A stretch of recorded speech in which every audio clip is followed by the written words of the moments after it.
Cette femme est la première à avoir découvert le coronavirus humain en 1964 avant de sombrer dans l'oubli.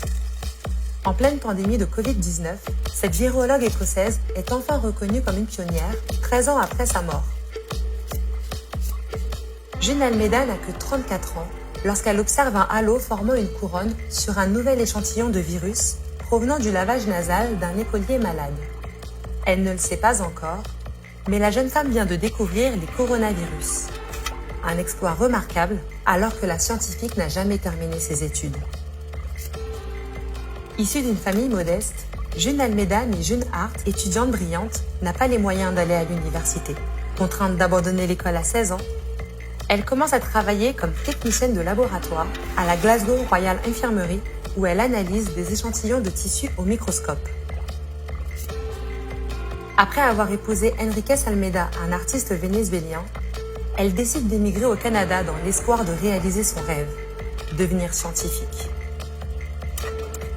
Embauchée à l'Institut du cancer de l'Ontario, la jeune autodidacte gravit les échelons et met au point une méthode pour repérer les virus au microscope.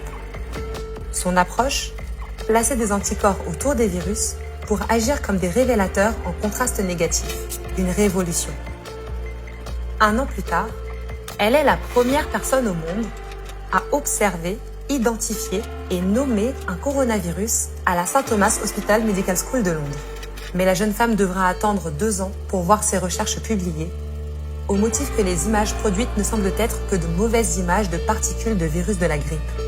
À force de travail acharné, elle décroche finalement un doctorat à la Royal Postgraduate Medical School de Londres.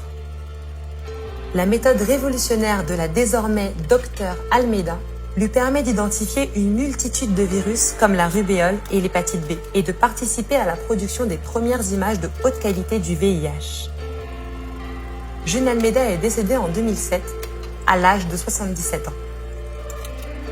Ces découvertes ont permis non seulement aux cliniciennes et cliniciens de diagnostiquer des infections virales, mais aussi d'identifier le SARS-CoV-2 en Chine fin 2019.